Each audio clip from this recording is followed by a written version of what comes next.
if you're looking for stimulation, or you're looking for distraction, or you're looking for information, you aren't going to find it here. So this may not be the video for you. If you're looking for something that will make a meaningful difference in your life, then maybe there is something here for you. There's enough information in the world, and all of us know this at some level, that if information was really the key to us solving our problems and advancing our lives and being able to do the things that we wanted to do, then logic would dictate that by now all of us would be in the positions that we want to be. In spite of having all of the information at our fingertips, on our mobile devices, in books, on the internet, it seems that we are further away now from finding the answers that we seek, and I say this collectively, than we ever have been. Yet, the desire for information continues. So, if that's not the problem, then what really is the problem? And what's happening with all of the information that is being gathered about us and around us? And it starts by asking ourselves the question, what do we really want? And my suspicion is, if you're here, it's because you want to find something, to discover something, to remember something that's going to make a difference in your life, that allows you to either do or feel or be more closely aligned with a sense that you have inside of yourself that you have for your life, but you haven't yet found how to connect to that. And the truth is, neither I nor anyone else in this world can say or do anything that will force you closer to that. It's something that only you can do for yourself. But the value of, as I see it, of spaces like this is that there is enough of a space for you to hear something new about yourself, for you to see or discover something new about yourself that may lead you to take a different course of action. And that's not going to be possible as long as what's going on up here is very noisy and is constantly seeking stimulation or validation or approval or pleasure of some description. For the most part, as I've alluded to on previous videos, silence is this thing that we have a tendency at all costs to avoid because of the fear of what it may reveal. Even though in the silence we actually get to discover things. And I'm not going to deliberately sit here and say or do nothing to force you into that place as much as I could, because you could do that for yourself. Or you could go and watch a nice video of a landscape or something like this. But the value is for me, as I see it, to remind you that everything that you're looking for comes from the inside. It's just that we have been led to believe that the world is just this thing we are a part of, and that everything that happens out there is out of our control, and that we are simply reacting or responding to the events of the world around us, and that we have no power or ability to cause events, to create our own experiences, to make change. And when we come across people who seem to have found a way to do that, we like idolize them, or we put them on a pedestal, or we assign them some kind of elevated status. And these days anyone that shouts loud enough seems to be given that status, but the only reason they have that status is because they're shouting. It's not necessarily because they've achieved anything of value. Now, it may be that they found a way to do something that you are interested in, but the way that they have found works for them, and it may not work for you. You have to find your own way. But it comes from understanding, first of all, the answer to that question. What do you really want? Do you want to find a way to create a better life, or to create a better product, piece of art, music or work? Do you want to live in a better feeling? Do you want more money? It can be practical, it doesn't matter. And there's no judgment there if that's the case. But without an answer to that question, it's very hard to focus attention in any particular direction for long enough to see the result. And for us to get better at something, that's the way we do it. And so if you want to create something and you understand that you want to create a piece of art, but you're starting at the very beginning of that journey and your ability to draw may be unpracticed, then there is a difference between taking practice, knowing that the practice is leading you to be a better artist, or an artist of a particular caliber or status, if that's your desire, than just practicing without an aim. But practicing without an aim also has its value. Not everything in the world has a measurable outcome. Not everything in the world will lead us towards something tangible that we can see.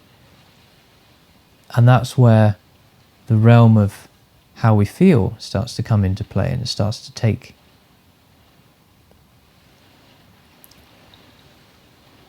precedence, if you like.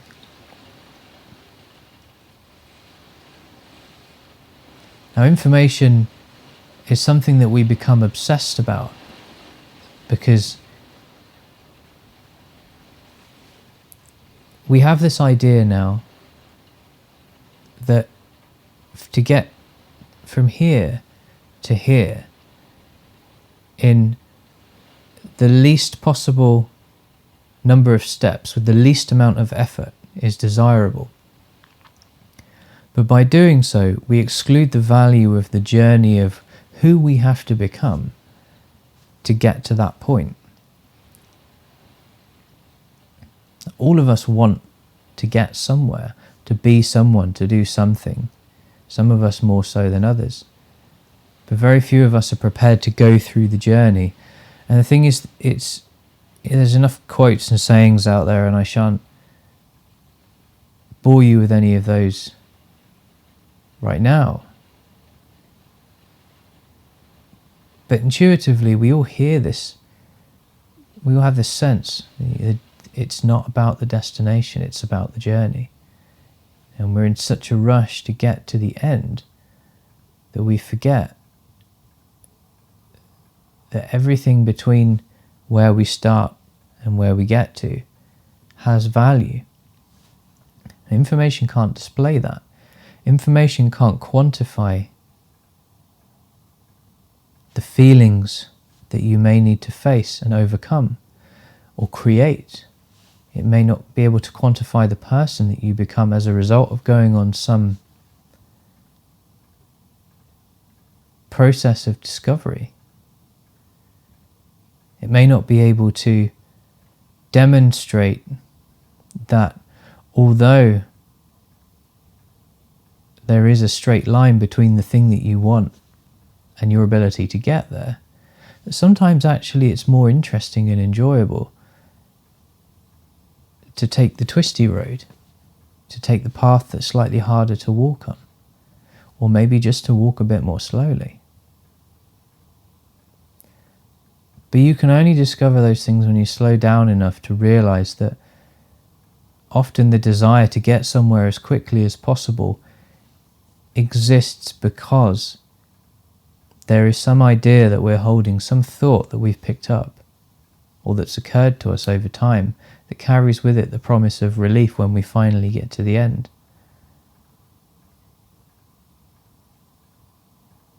And surely it would be better if you could find the relief first and take the journey knowing that whether you get there or not, you've still got something that can't be taken away from you, regardless of whether the outcome that you seek materializes, which is that sense of, let's say, relief or contentment or possibility or freedom.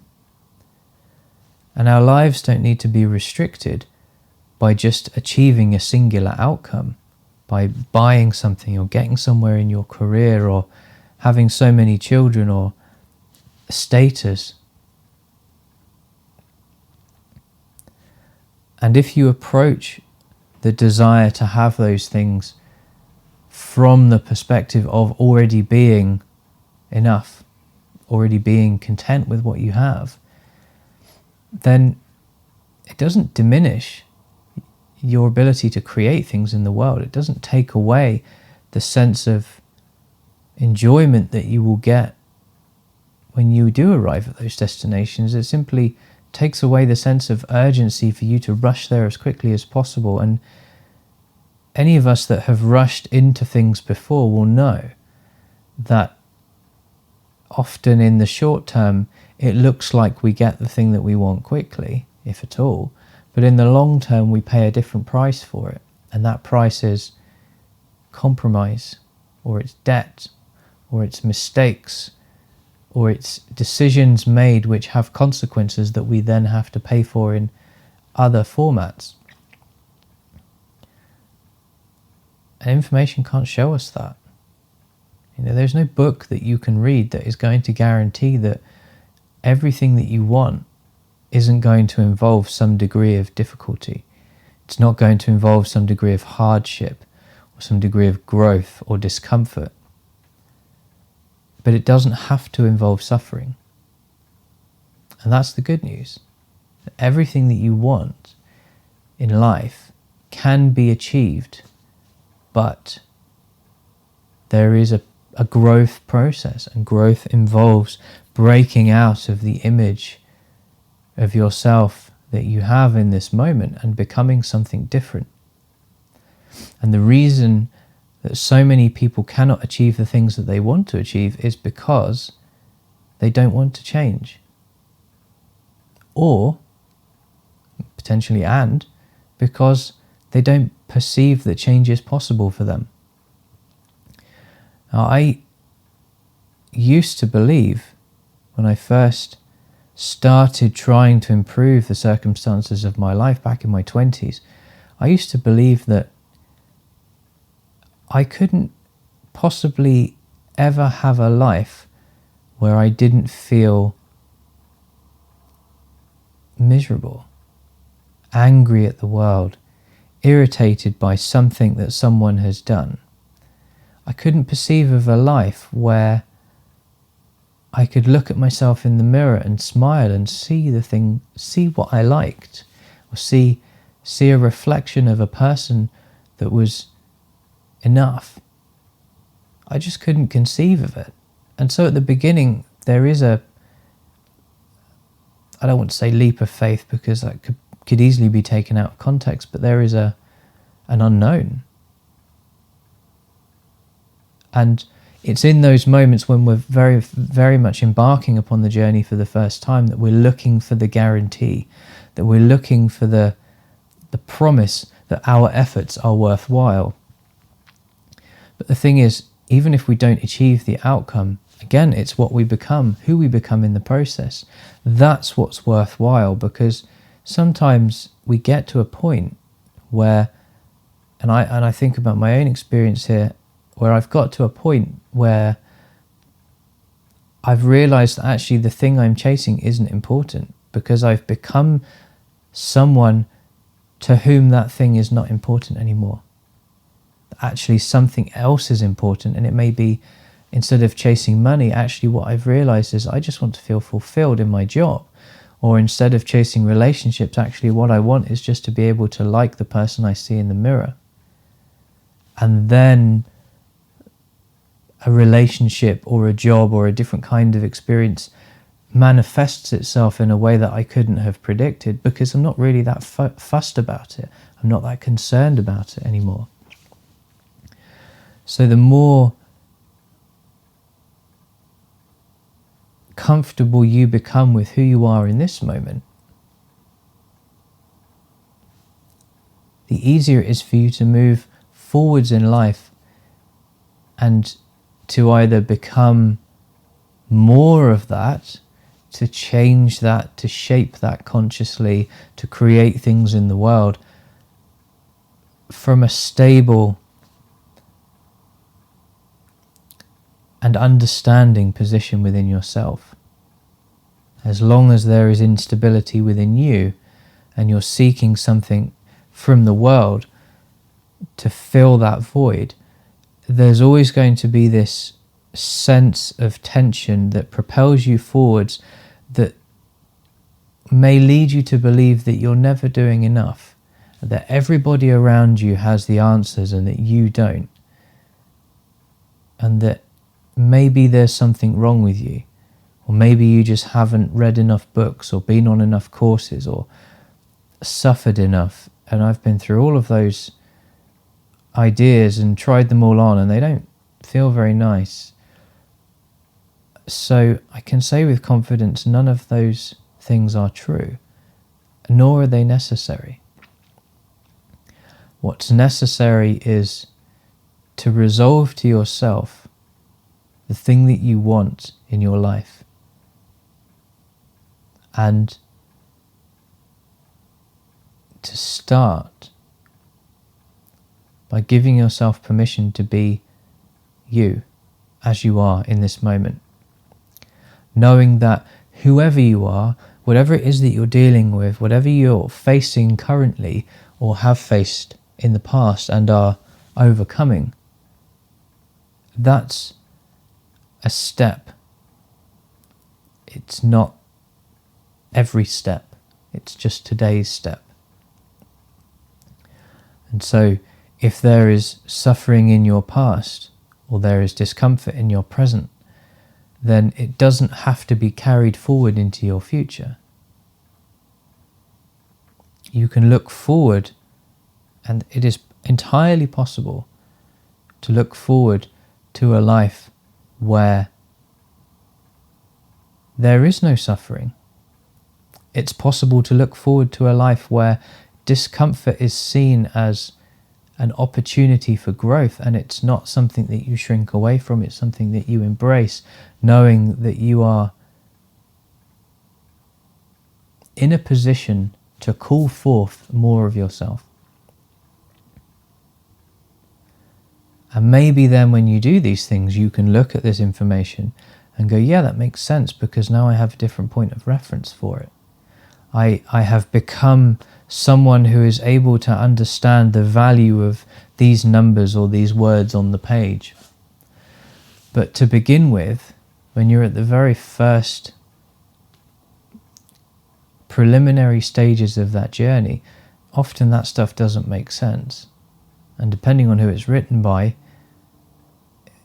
there can sometimes be an implication that you'll only get there if you do things the way that someone else has done them, and that's just not helpful. So a large part of this is about learning to listen to yourself and accepting that actually maybe whilst this may carry lots of tension and conflict and urgency, there is something underneath this, which is in here, which only starts to emerge when you acknowledge that this exists.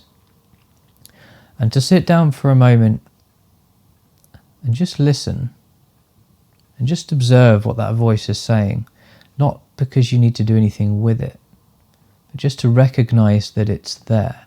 To recognize that it's there enough times that you just stop paying attention to it, and then the deeper voice starts to speak, and that's what guides us forth. And the deeper voice isn't something separate from you, it's just a part of you that is more in tune with this moment rather than the part of you that is trying to rush away from this moment because there is a belief that the next moment is better than this one, which it can't be. They're all the same.